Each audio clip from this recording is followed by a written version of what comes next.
Nous continuons notre thème sur le Paraclétos. Et aujourd'hui, nous parlons sur le mystère du pouvoir du 1. Le cas de Moïse, qui est le Dieu de Pharaon. Moïse est un homme exceptionnel, un homme spécial et particulier. On l'appelle Moïse le Dieu de Pharaon. Vous voyez, quand Dieu veut humilier un homme qui pense qu'il est grand, il prend un serviteur et l'établit sur ce serviteur comme son Dieu. Enfin, sur ce Dieu comme son Dieu. Alors, on dit le pouvoir du 1. Je dis ici que 1 symbolise l'unité indivisible et exprime la primauté et l'excellence. C'est le chiffre de la potentialité et de l'environnement divin. Lorsqu'on parle de 1, qu'on appelle 1, lorsqu'on dit 1, dans 1, il y a quoi? Il y a comme un potentiel. Et en latin, c'est-à-dire potentiel, c'est potentia, qui veut dire puissance inhérente, immanente. Ça est dedans, mais on ne voit pas pour l'instant. Et lorsque 1 opère quelque part, et qu'on pense qu'on est seul, à cause du fait qu'on est 1, dans 1 se trouve quoi? Un ensemble de nations cachées, voilées, qu'on ne voit pas encore. Donc, ton apparente solitude est une solitude accompagnée, assistée. Mais cet accompagnement, cette assistance encore n'est pas visible avec l'œil naturel, l'œil optique. Mais l'œil spirituel quoi? Perçoit cela. Souvenez-vous, lorsque Élisée parlait en Géasi, Géasi ce matin dit, mais Seigneur, regarde, on est entouré d'une grande armée. Ils vont nous détruire, nous tuer. Est-ce que Élisée a paniqué? Non. Il dit, on est peu. Nous sommes seulement que toi et moi. Il dit, Seigneur, ouvre-lui les yeux afin qu'il voie. C'est pas parce que tu ne vois pas que ça n'est pas. Hey. La Bible dit que quand Dieu ouvre les yeux de Géasi, il a vu une armée de feu, de chars et de chevaux de feu qui entourait quoi? Qui entourait qui, pardon? Élisée. C'est pour ça qu'Élisée ne paniquait pas. Tu es assis là. Tu sais qu'est-ce qui t'entoure? Alléluia. Donc, c'est qui Moïse? Le mystère de l'homme Moïse, c'est qui Moïse? Écoutez, Moïse vient du mot hébreu Moshe, qui veut dire tirer de, sortir de. Ça veut dire aussi fils, enfant. Et le nom Moïse, ce n'est pas son père, sa mère qui lui ont donné. C'est la fille de Pharaon qui lui a donné, qui l'appelait Moïse. Question. Quel était son nom avant qu'on l'appelle Moïse? Et sa vie a été caractérisée par 3 fois 40 ans. Quand tu vois la vie de Moïse, 3 fois 40 ans a affecté la vie de Moïse. Comme si par Moïse, Dieu nous communiquait quoi? De façon embrasée, de façon voilée, un mystère sur comment nous devons vivre plus tard après. Le chiffre 40 caractérise la vie de Moïse. 3 fois 40. Moïse avait quoi? 120 ans. Il a passé 40 ans chez Pharaon en tant que prince puissant d'Égypte. Un homme investi dans la connaissance des lettres, des écritures. Et à l'époque, les hiéroglyphes, il fallait avoir une certaine connaissance pour avoir accès à ces connaissances. Enfin, avoir une certaine position pour avoir accès à ces connaissances. Et Moïs, en prince déjà, il a étudié. Il a appris l'araméen, il a appris l'hébreu, il a appris les langues qui à l'époque encore étaient inaccessibles aux esclaves. Il était fort dans la connaissance Moïse. Il était éduqué quoi? Comme un homme qui censé demain prendre la relève et dominer sur l'Égypte. Il savait. Et pendant 40 ans, il a été élevé comme un prince. Ensuite, quand est venu plus tard après sa situation, il a fui l'Égypte. Il est resté pendant 40 ans chez Madian. Madian était descendant d'Abraham par sa troisième femme Ketura. Et c'est Madian qui a enseigné à Moïse le premier rudiment du grand et puissant Dieu. C'est Madian. Mais en même temps, il a fait de Moïse quoi? Un berger. Donc il quitte la position de prince. Après, il devient plus tard roi d'Égypte. Et il redevient quoi? Un serviteur, un berger. Mais Dieu est étrange. Quand Dieu te prépare à un ministère, à un grand travail, tu vas obligatoirement passer par une formation pratique, concrète. Mais où tu seras, les vertus de l'humilité et l'abaissement te sont quoi? Communiquées d'une manière ou d'une autre, tu seras bien dépassé par là. Il a quitté le prince, il est devenu quoi? Un serviteur. Mais, et pas un an, hein, pendant 40 ans. Eh Dieu. J'ai compris qu'en fait les 40 ans de Moïse, ce Madian, était pour statuer les 40 ans de Moïse, ce Pharaon. Vous n'avez pas compris. J'ai compris que les 40 ans de Moïse, ce Madian, était pour enlever, pour arracher, pour extraire les 40 ans de Moïse, ce Pharaon.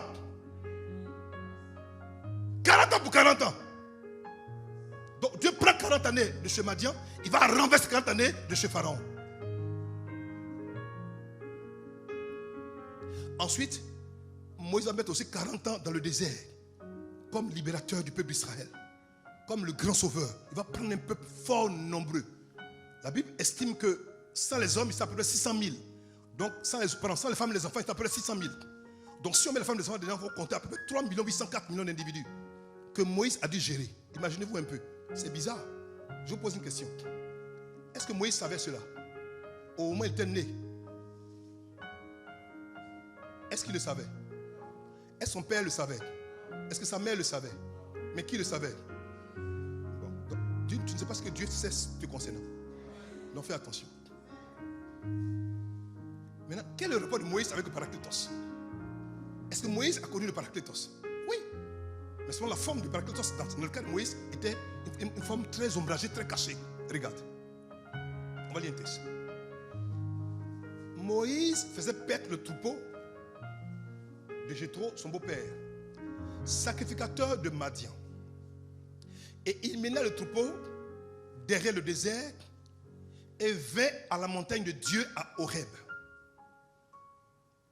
L'ange de l'Éternel lui apparut dans une flamme de feu au milieu d'un buisson. Moïse regarda et voici, le buisson était quoi? Tout en feu.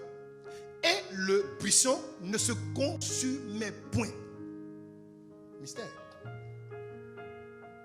Le buisson était tout en feu, mais ne se consumait point.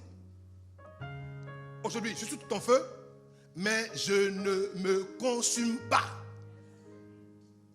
Vous comprenez? Aujourd'hui, quand le feu de l'esprit, quand le feu du paraclet arrive sur toi, tu es tout en feu, ton bout, où tu cries, mais tu ne te consumes pas.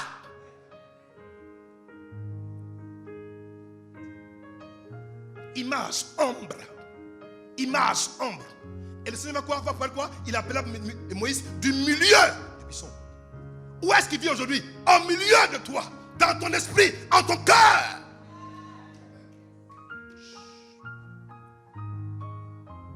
L'Éternel vit qui se détournait pour voir. Et Dieu l'appela du milieu du buisson et dit: Moïse, Moïse, Fred, Guadio, Catherine, Stéphane. Et il répondit: me voici. Oh, il est trop fort. Continue mon fils. Il est trop fort. Il dit quoi? Me voici. Il dit: me voici. Tu dois répondre à son appel. Tu dois répondre à son appel. Il te montre quelque chose. Que tu comprennes qu'il n'est pas un Dieu ordinaire. Il montre une chose qui rationnellement ne s'explique pas. Le feu, le buisson brûle, mais ne se consume pas. En fait, c'est un feu différent. Un feu particulier. Un feu divin. Ce matin, il faut te dire: me voici. Non, attendez. Il ne faut pas faire les choses comme ça. Dis à Dieu: me voici.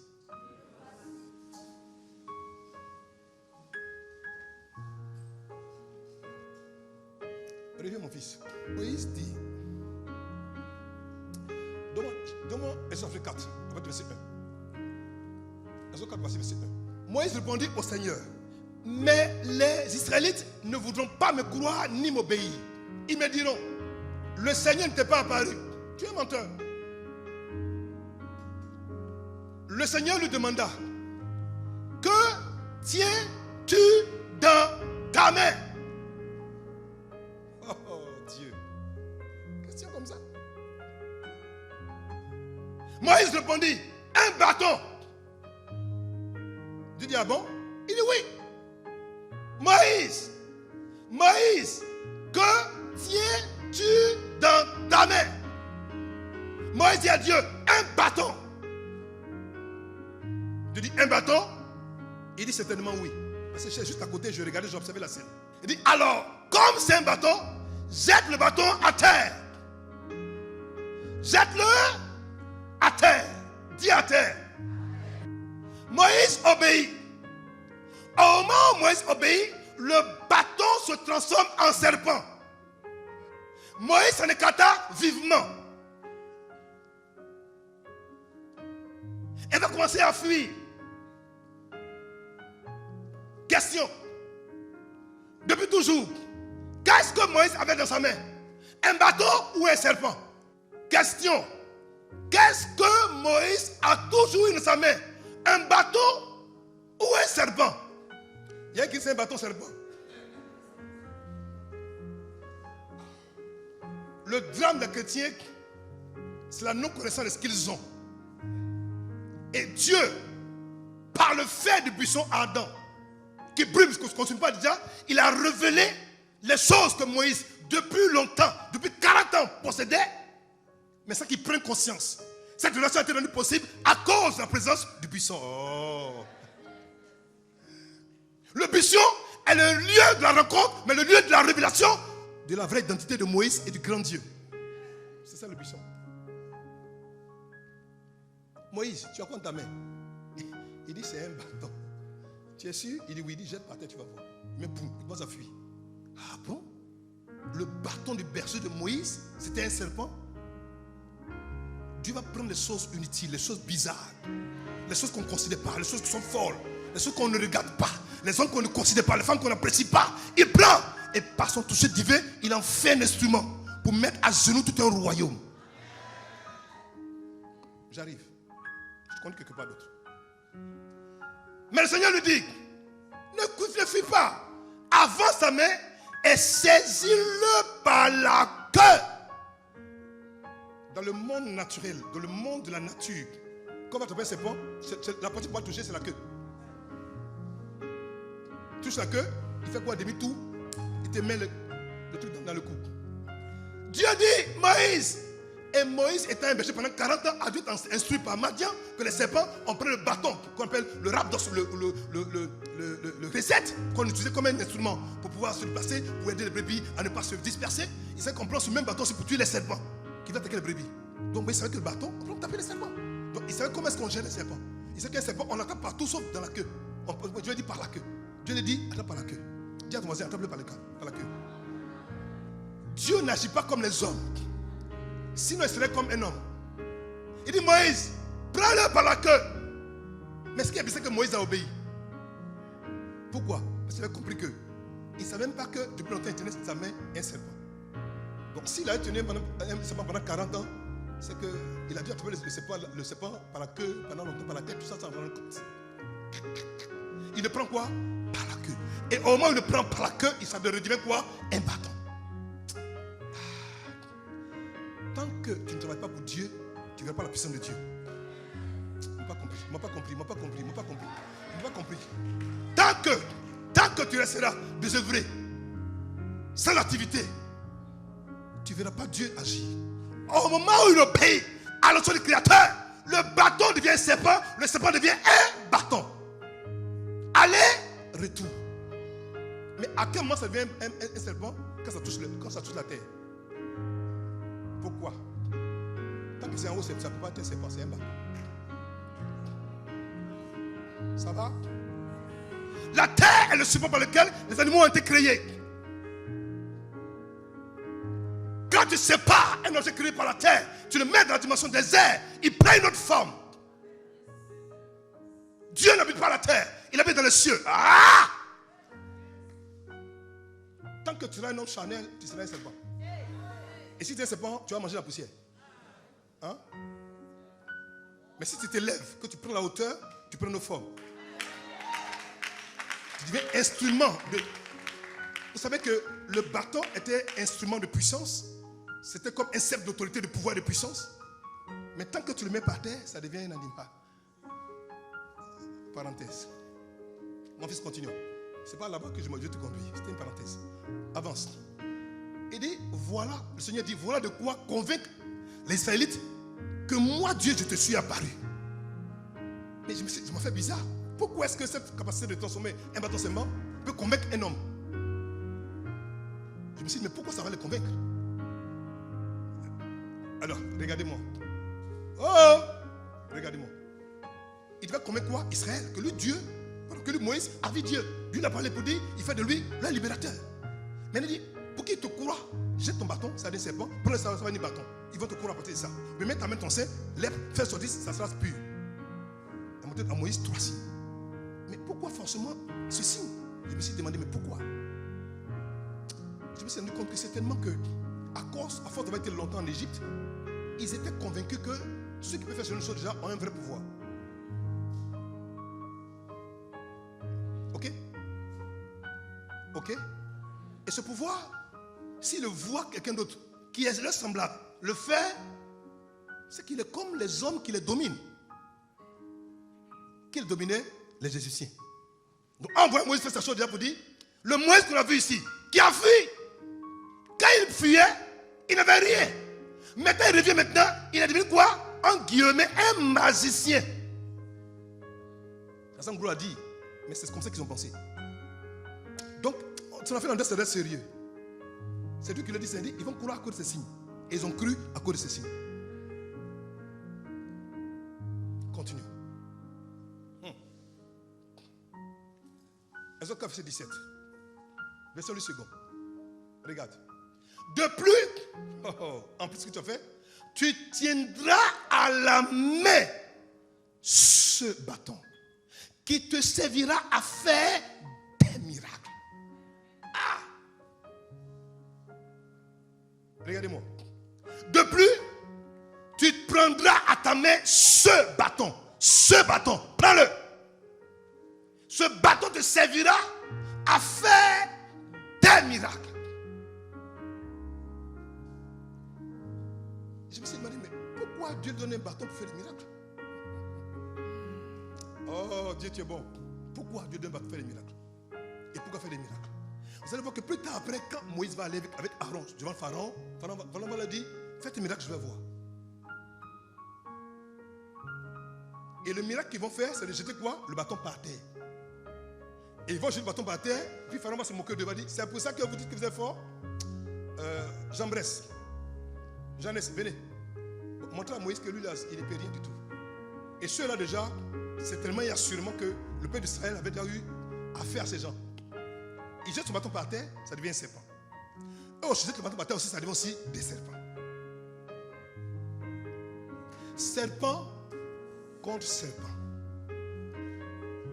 Maintenant, ce qui est surprenant, ce qui est étonnant, c'est que la Bible dit que le bâton de Moïse va avaler les bâtons des magiciens d'Égypte.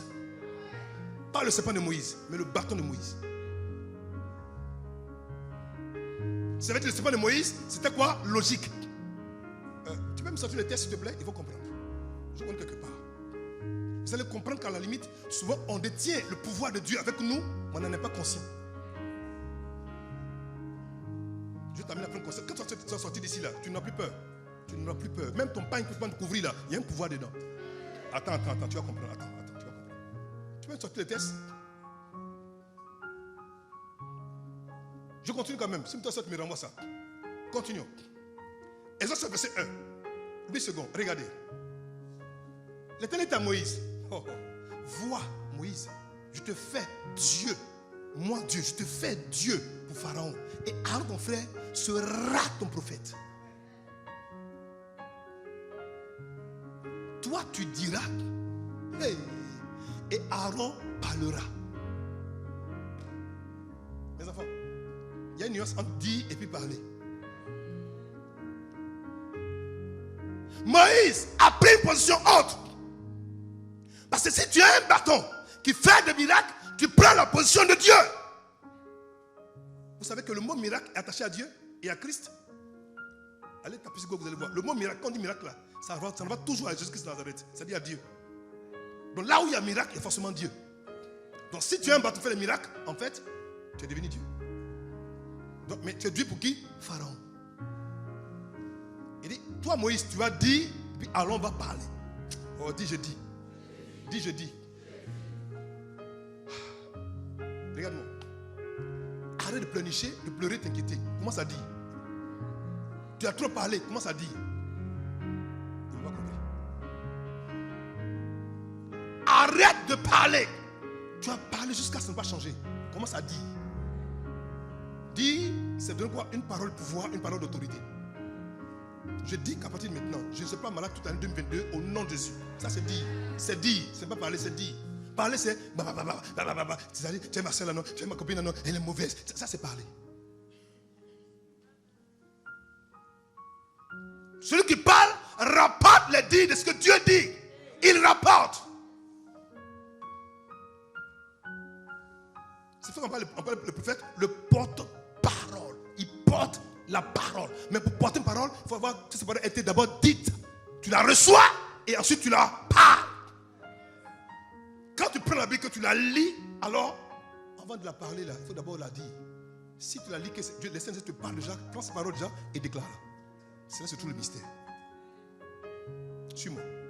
Continue mon fils. Après avoir révélé à Moïse qui il était, il lui a aussi montré qu'est-ce qu'il pouvait faire. Regarde, continue. Et ce qu'il devait réaliser durant sa traversée dans le désert. C'est-à-dire, tout ce qu'il devait faire déjà était lié quoi? À son bâton. Donc, Moïse, avant de partir, tu peux tout oublier, sauf ton bâton. Donc, je me suis demandé, donc si Moïse oubliait son bâton, il s'est été mal barré.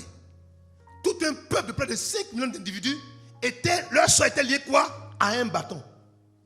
Ils n'ont pas compris.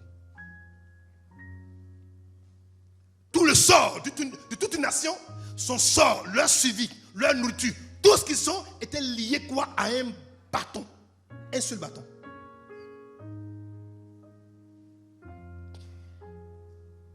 D'accord? La question ça va aujourd'hui, est-ce qu'aujourd'hui tu as un bâton? Je vais vous montrer que si Israël, qui était un serviteur, a eu un bâton, toi le fils, tu as plus qu'un bâton. Donne-moi mon texte, mon fils. Exode chapitre 7. Suis-moi. Il dit, quand vous mangerez, vous aurez vos rincins, vos souliers aux pieds. Continuons. Et votre bâton à la main. Ah. Donc, regardez. Moïse avait son bâton. Le bâton de Moïse. Ensuite, chacun des membres du peuple qui est sorti d'Égypte aussi quoi, avait son bâton à lui. Donc, je me suis demandé combien de bâtons il y avait dans le peuple. Tu penses à ça? Si Dieu a permis à Moïse de prendre conscience que le bâton de berger était en réalité un serpent pour accomplir des miracles, et que Israël était son peuple, son premier-né, chacun des membres de cette famille, de ce peuple déjà avait un bâton, avait aussi forcément aussi, en guillemets, un serpent. Donc ils ne connaissaient pas la portée, l'origine et la mission. Mais malheureusement, comme ils n'ont pas pris conscience de ce mystère, ils sont tous morts dans le désert, sauf 2 qui ont suivi le bâton, Josué et Caleb. Moïse a compris, par le fait que Dieu lui demande, Moïse,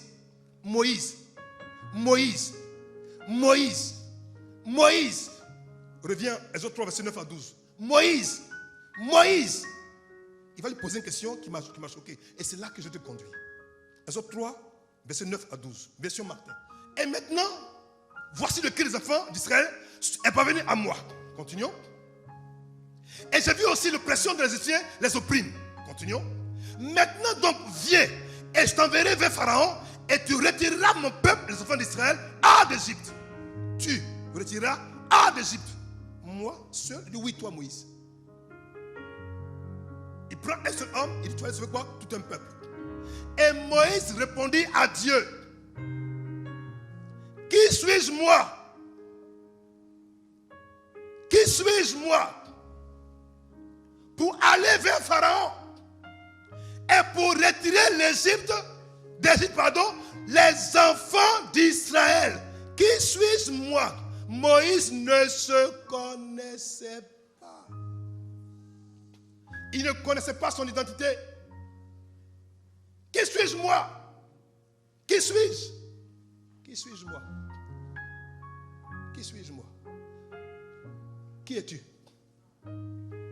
Mon fils, Tant que tu n'arrives pas à découvrir qui tu es, qu'est-ce que tu as et ce que tu peux, tu vas mourir comme un homme ordinaire. Je reprends. Tant que tu n'arrives pas à découvrir qui tu es, et Moïse ne savait pas qui il était. Il ne savait pas.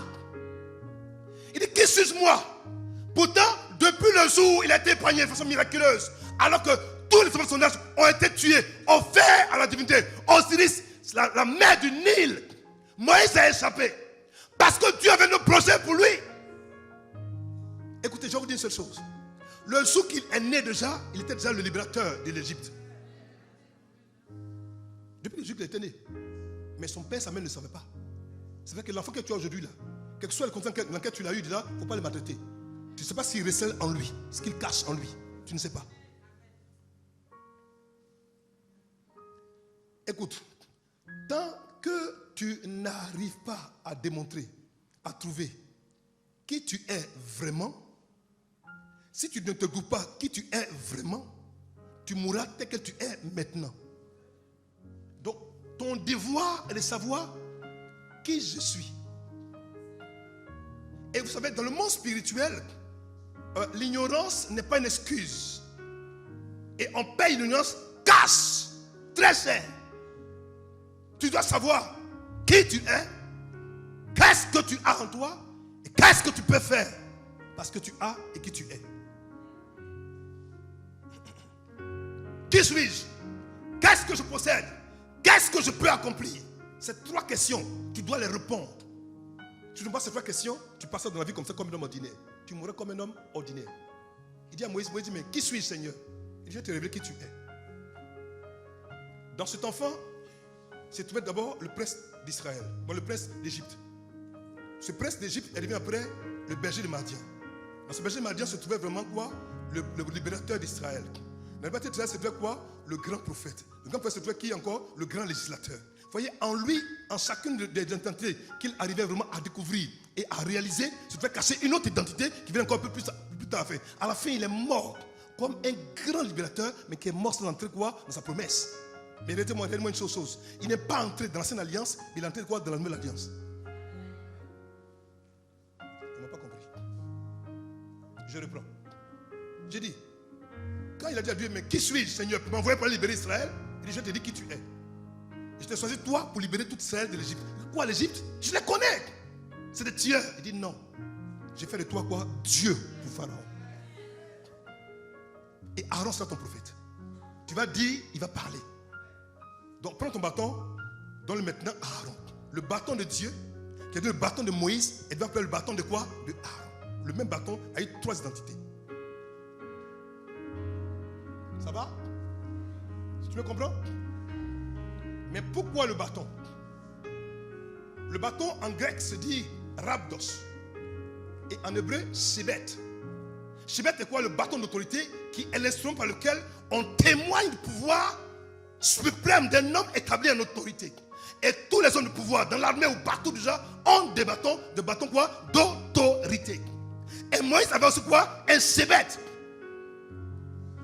Et lorsque venait quoi? La contestation du pouvoir d'une personne déjà, on demandait à ce que chacun envoie son bâton. On le mettait quoi? Dans la présence de Dieu. Et le bâton de la personne qui allait fleurir attestait que Dieu l'avait choisi.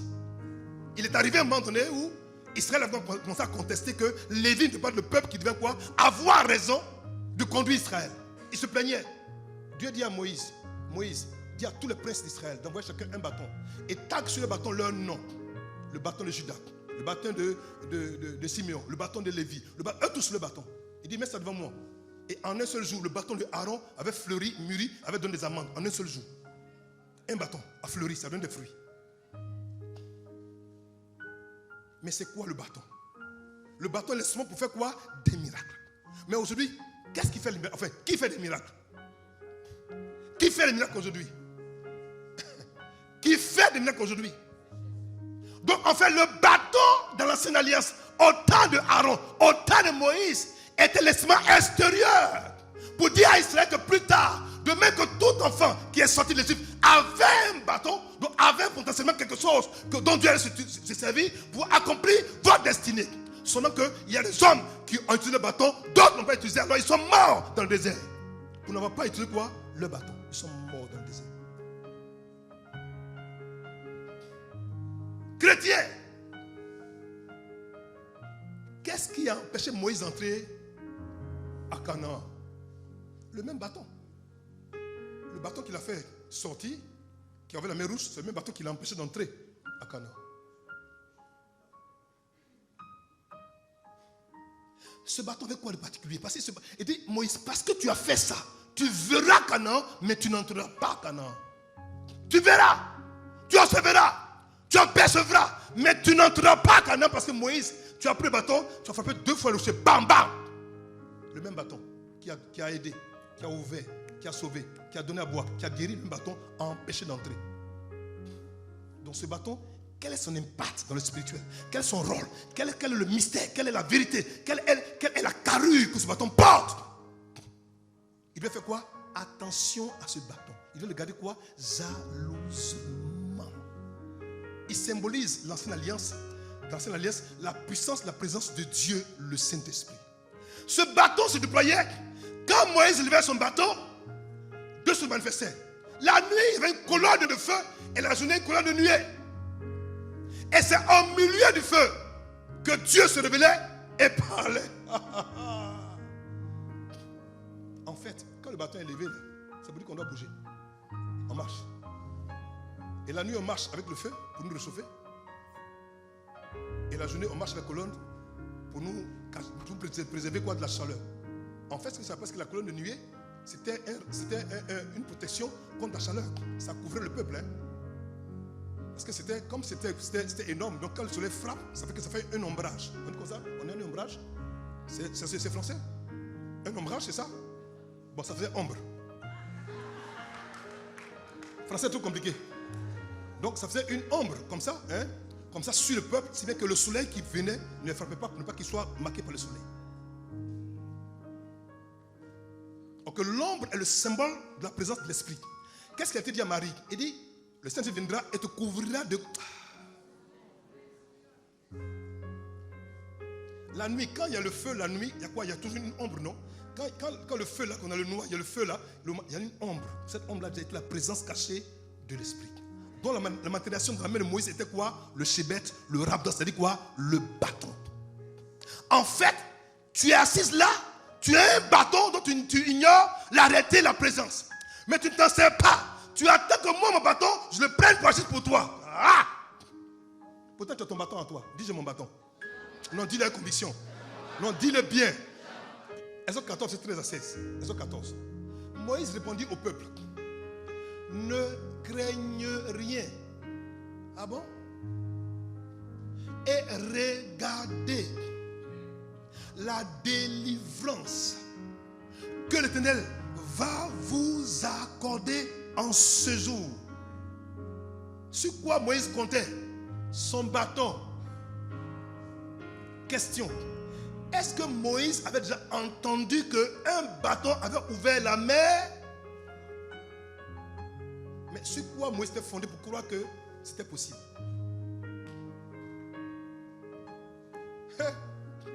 Chrétien, tant que tu n'agiras pas par la foi, tu ne verras pas le Dieu de foi.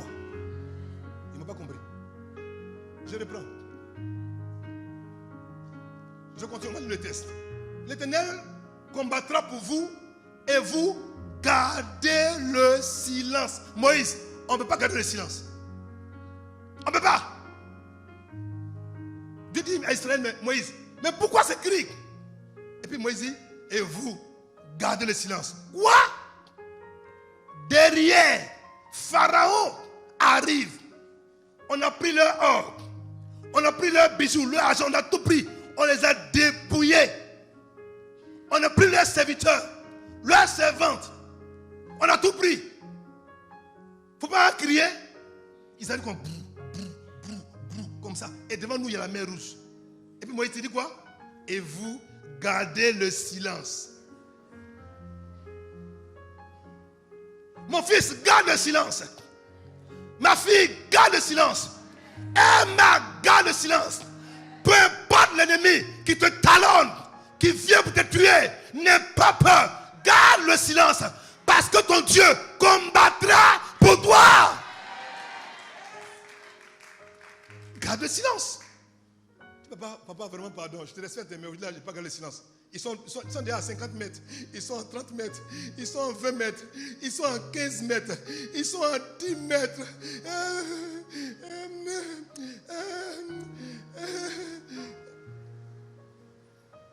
Moi, il dit, gardez le silence. Si tu cries, Dieu ne criera pas. Si tu pleures, Dieu n'agira pas. Garde le silence. L'Éternel dit à Moïse, pourquoi ça crie? Pourquoi il crie? Ah Seigneur, tu as nos peurs, mais vraiment, on a peur. On a peur. Pourtant, chacun avec quoi? Son bâton dans sa main. Le drame des chrétiens aujourd'hui, il a son bâton. Au lieu de s'en servir, il crie, il pleure, il cherche un gars blesse. Pourtant, tu as ton bâton à la main. Ma fille, je vais ouvrir ton esprit aujourd'hui. Arrête de crier. Dieu savait que s'il a pu instruire Moïse en amenant plein conscience de qui il était, de ce qu'il avait, de ce qu'il pouvait, il devait aussi le communiquer au peuple. Le bâton que vous avez n'est pas un bâton ordinaire. C'est le bâton censé être utilisé pour amener votre vie à quitter l'état de ce qui est rien pour devenir meilleur. Mais au lieu de prendre un bâton pour agir, il s'est appuyé sur le bâton. Il pleure. Pourtant, sa main quoi? Son bâton, c'est sa main. Aujourd'hui, le bâton est où? Il est en toi. Le bâton est en toi. Et tu continues de crier. Vraiment, quand je regarde, la semaine qui vient là, mon bâton dit que va me chasser. Mon mari dit que va me chasser. Ma femme dit que va me quitter. Et bien, elle pleure. Pourtant, le bâton est dans ta main. Tu veux mon bâton à moi? Mon bâton me reconnaît moi. Il ne te reconnaît pas toi. Souvenez-vous le jour que Élisée donne ce bâton quoi à Géasi. Il dit, va, prends ce bâton, mets ça sur l'enfant de la femme de Shunem. Va, mets son visage. Il court, il s'en bat. Il met le bâton sur le visage de l'enfant ne réagit pas. Il revient pour Élisée, l'enfant ne peut pas réagir. Il ne peut pas réagir. Le bâton n'agit que sur l'ordre de son propriétaire. Et Géasi était un voleur. En fait, aujourd'hui, ton bâton est devenu inefficace à cause de comment tu mènes ta vie. Si le bâton doit se libérer, se déployer pour agir, pour être efficient, efficace, mon fils, réalise que tu es fils de Dieu, fille de Dieu. Arrête de pleurnicher, de pleurer. Arrête de pleurer. Jésus n'est pas ton juge. Prends ta position de fils et de fille. Réalise qu'en toi, le bâton symbole de l'esprit est posé en toi aujourd'hui. Pour ne pas que tu l'oublies, maintenant il vient demeurer en toi. Parce que si c'est un bâton, tu peux l'oublier à la maison. Maintenant il vient quoi? Il habite maintenant en toi, par son esprit. Et tu cries encore, tu pleures, tu pleurniches, tu t'inquiètes, tu poses des questions. Ah Seigneur, mon mari, mon travail, mes finances, le mois de janvier, la janvieuse m'a fatigué, la fébriose va commencer à commencer. Tu n'as rien compris? Je dis, je vais vous dire une chose aujourd'hui. Ce que tu ne peux pas appeler avec ta bouche, ce que tu ne peux pas appeler avec ta bouche, tes mains ne peuvent pas le posséder. Ce que ta bouche ne peut pas appeler avec foi pour dire, je veux un mari. Si tu le dis avec conviction, ma fille, fais-moi confiance, tu seras choqué. Le pouvoir de la création se trouve ici, là, dis-la, fais comme ça, là, ici.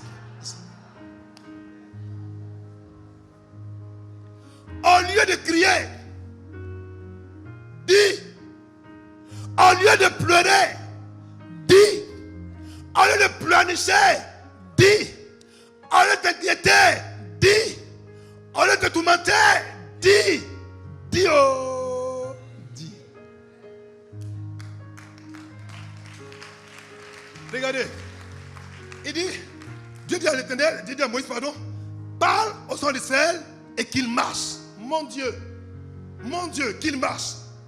Marche quoi? Vers la mer Rouge, qui était là, une mort certaine, une mort assurée, au moment où il prend décision d'obéir à l'instruction de Dieu, donnée par Moïse.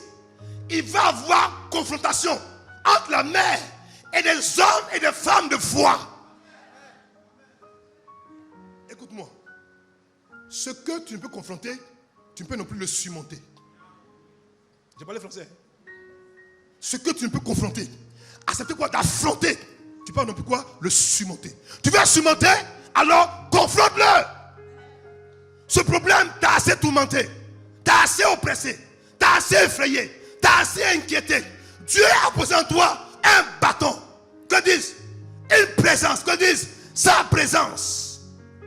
Et tu cries, et tu pleures, et tu pleurniches. Tu appelles qui? Kanga Blaise? Pourquoi finir pour moi? À chacun son bâton.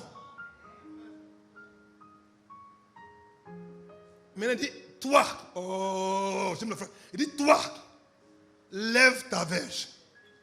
S'il mettait la verge à terre, ça allait devenir un serpent. Mais dans le cas d'espèce, ce n'est plus à terre que la verge va opérer, mais c'est en l'air. Ah! À terre, c'est un serpent. En l'air, c'est un pouvoir pour ouvrir des portes. C'est une clé spirituelle. Tant que ton bâton n'est pas utilisé, tu vas mourir. Et tu seras quoi, victime quoi, du serpent? Il ne m'a pas compris. Tant que ton bâton n'est pas utilisé, que tu mets par terre, tu ne travailles pas, ça peut te mordre. C'est pour ça que Moïse a commencé à fuir. Mais si tu laisses ça pour travailler là, il va voir un miracle. Et les enfants d'Israël entreront au milieu de la mer. Mais comment? À sec. Le miracle ici n'est pas d'avoir ouvert la mer rouge. Non, ce n'est pas ça le miracle. Le miracle, c'est d'avoir marché à sec. Il ne m'a pas compris. Le miracle ici, c'est de ne pas avoir ouvert la mer rouge. Parce que Dieu ne peut pas envoyer un peuple jusqu'à là-bas et puis les laisser mourir. Il peut les avoir sauvés. En faisant ces grands prodiges, il va les laisser mourir là. Ce serait quoi? Ce serait... Donc ce n'est pas le miracle, ce n'est pas d'avoir ouvert la mer rouge. Dieu savait qu'il s'est passé par là. Donc il savait qu'il a vu la mer rouge. Mais le miracle ici, c'est de passer quoi? À sec.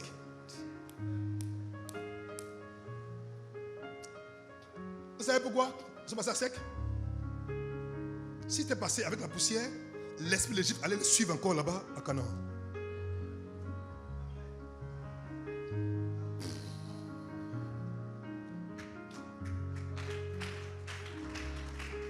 La poussière d'une terre est le pire ennemi, le plus subtil qui fait que il peut prendre ta maison, ta vie sans que tu t'en rendes compte. D'accord? S'il y avait eu la boue, s'il y avait eu la boue, ils allaient marcher à la boue, la terre de l'Égypte, ils allaient l'accompagner. Ils allaient préparer dans leur nouvelle vie.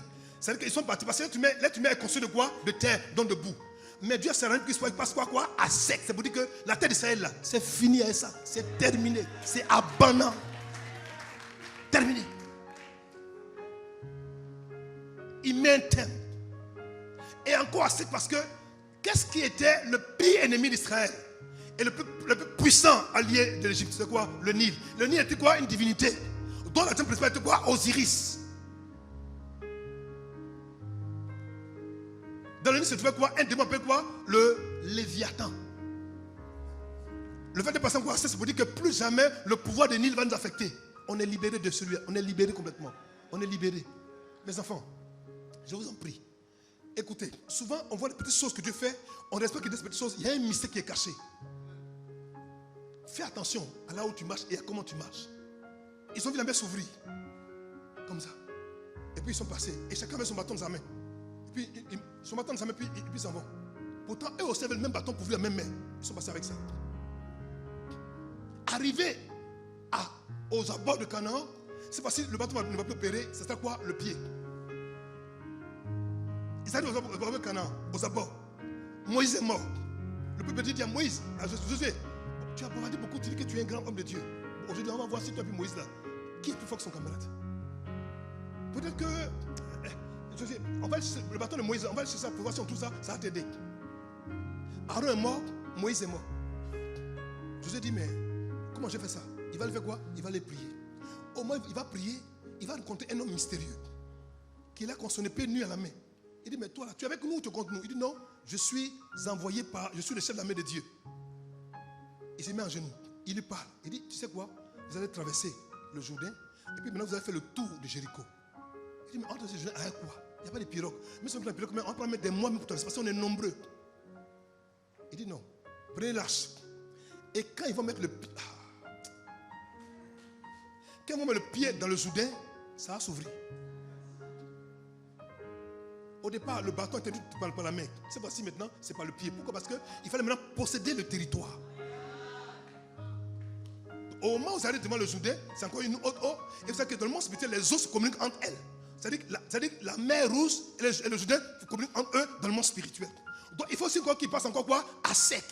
Arrivé là-bas, ce n'est plus le bâton qui va opérer, parce que le bâton, son temps est quoi? Est révolu. C'est maintenant le pied qui va agir.